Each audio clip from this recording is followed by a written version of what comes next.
Well, let's cross live now to the United Nations, where the Ethiopian Foreign Minister, Workineh Gebeyehu, is addressing the General Assembly. Let's listen in to what he has to say. Warmest congratulations to you on your election as the President of the 73rd session of the General Assembly.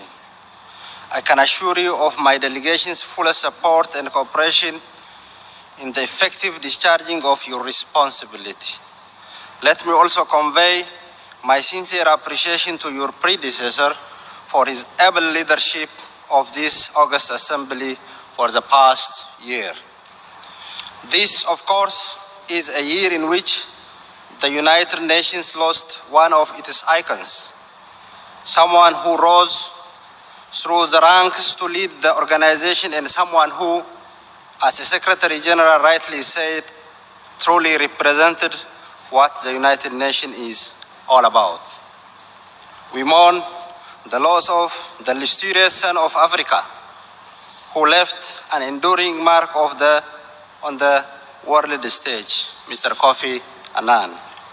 Madam President, we are meeting at the time when multilateralism is facing serious challenges, and yet there has never been a time when we need multilateralism more.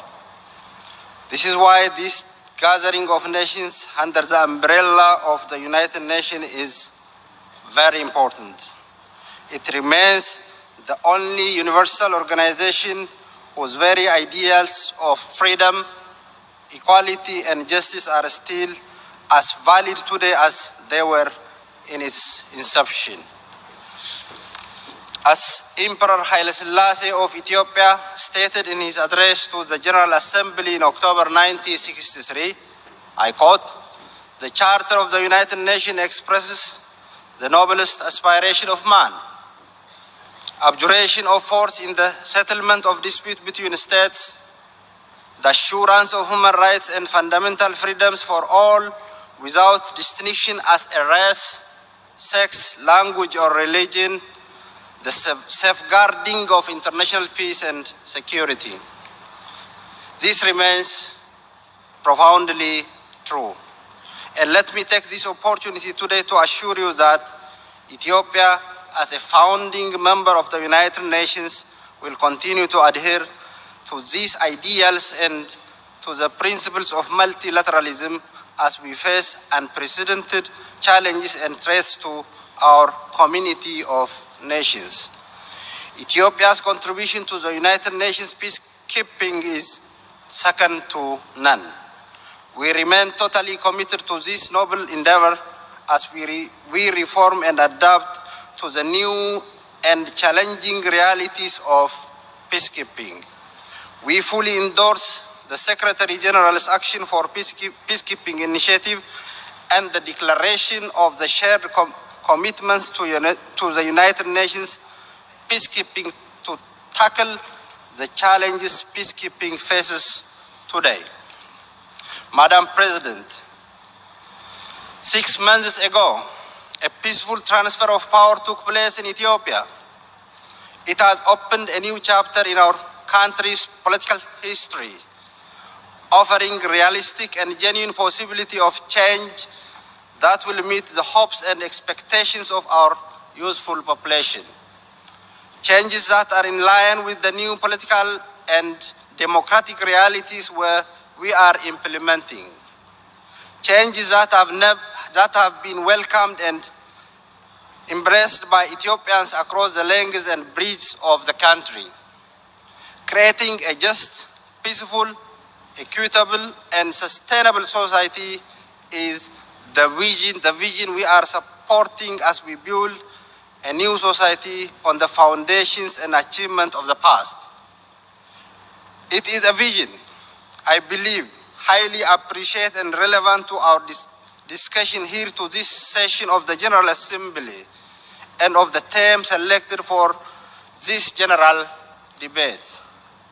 Ethiopia and the people of Ethiopia have frequently shown their resilience and strength often enough in the past in time of adversity. We are quite confident we will continue to do so. No difficulties are insurmountable. There are, of course, challenges that we continue to encounter in working to ensure the benefits of economic growth and development are widely shared among all sections of our people. We are working today to widen and deepen the reform necessary to promote democratic governance and the rule of law, to promote fairness and justice, better financial and economic management, to promote transparency and accountability across the entire administration of governance, to promote popular participation and an effective democracy. In the last 6 months, we have exerted every effort to make sure all this, together with our message of forgiveness and reconciliation, strengthens the unity and solidarity of our entire population. The new government, led by His Excellency Prime Minister Abiy Ahmed, is taking a series of measures, opening up the democratic space in every direction, opening up the economy, removing previous constraints on development such as corruption, human rights violations, and failures of administration and governance. In other words, we have been and are counting to respond to the hopes and aspirations of our people. The reforms have been welcomed across the country and beyond.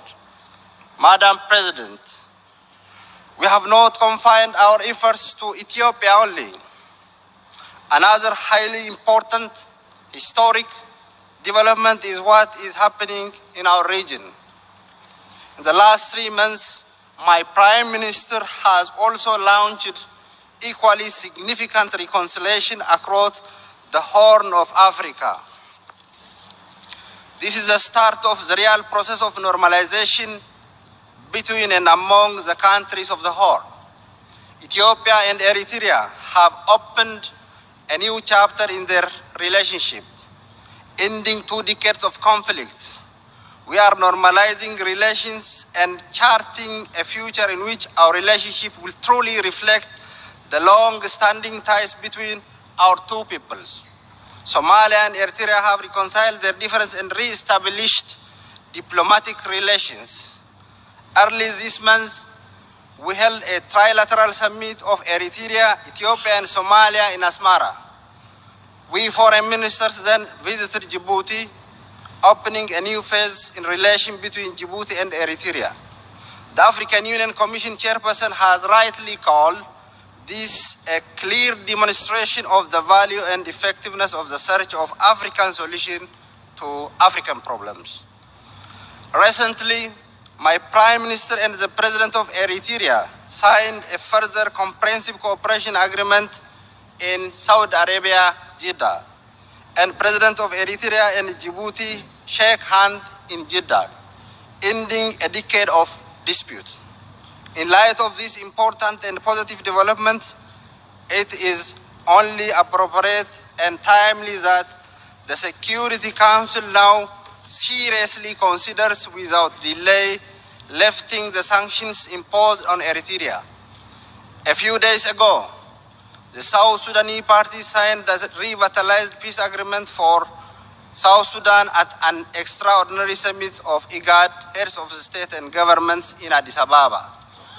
This offers the real prospect for peace in South Sudan after 5 years of civil war. Madam President, these are indeed major developments in the Horn of Africa. This is, as Secretary General Guterres put it, a powerful wind of hope blowing across the Horn. It is a wind that offers a start to unrevealing years of conflict and suspicion across the region, a region which has one of the most conflict-ridden in Africa. Indeed, Horn of Africa is becoming Hope of Africa. While all these major steps towards silencing the guns in our region is taking place, it is equally important to extend the process to promote a framework for regional economic integration to fight poverty, Equally, regional economic cooperation will make a real contribution to help rid of violence and war, as well as promote deeper regional and continental integration in line with Agenda 2063. In light of the challenges we face together as a region, the choice we have is very clear. That is to work together for the collective destiny of our people.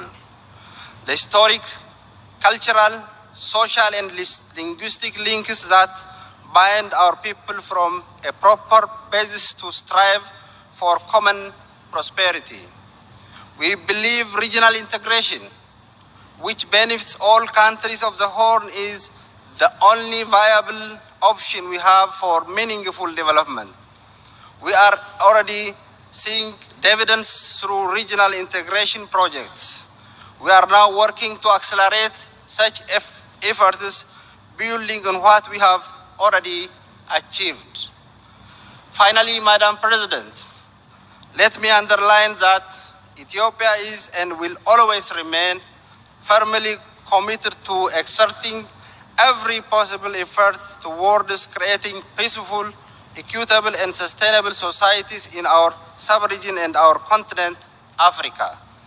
As a non-permanent member of the Security Council, we have been doing everything we can to support this important and noble cause, and we will continue to do so in the spirit and commitment of nurturing peace, security and stability for the common good of our countries.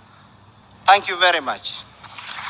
So you're watching live pictures there from the UN General Assembly in New York. The Ethiopian Foreign Minister, Workineh Gebeyehu in the General Assembly, he said there's never been a time when we need multilateralism more. He talked about Ethiopia as a founding member of the UN, sticking to the principles and abiding by the fundamentals of multilateralism. He said 6 months ago the transition of power in Ethiopia offered new hope and changes for all Ethiopians. Let's bring in Shihab Ratansi, who joins us live now from UN headquarters in New York. Shihab, I suppose the significant thing that the Foreign Minister spoke about was the normalization of relations with Eritrea, ending 20 years of conflict in the Horn of Africa. Right, and not just that, but calling on the UN to lift the sanctions on Eritrea. That's pretty astonishing to hear from an Ethiopian foreign minister after all these years. It does seem, however, so far, and I think the sanctions are up for review by the UN Security Council in November, that there is some reluctance to tie the sanctions purely to the rapprochement between Ethiopia and Eritrea, because some members have other reservations about Eritrea. But to hear an Ethiopian foreign minister says it's time to lift the embargo on Eritrea, I mean, well, that's really something. There is a great deal of interest in the Ethiopian delegation here in New York at the United Nations, because unlike many delegations at the UN, this new government seems to be living up to a lot of the promise that it suggested it may have, lifting the state of emergency in Ethiopia, freeing political prisoners, allowing political exiles to return, and notably here at the UN, which is theoretically a place of conflict resolution, actually resolving a conflict with Eritrea. So this is all big stuff at the UN, really. But in the last few weeks, there's a recognition that the intercommunal violence has spiked, and there are about 1,200 prisoners now detained in Ethiopia as a result of that. So this is a key moment. It was interesting that the foreign minister said that Ethiopia was opening up the democratic space in every direction. They're facing that first real test now as to whether Ethiopia really has changed, or whether the same mistakes of the past may be made once again. All right, Shihab Ratansi there at UN headquarters in New York. Shihab, thank you.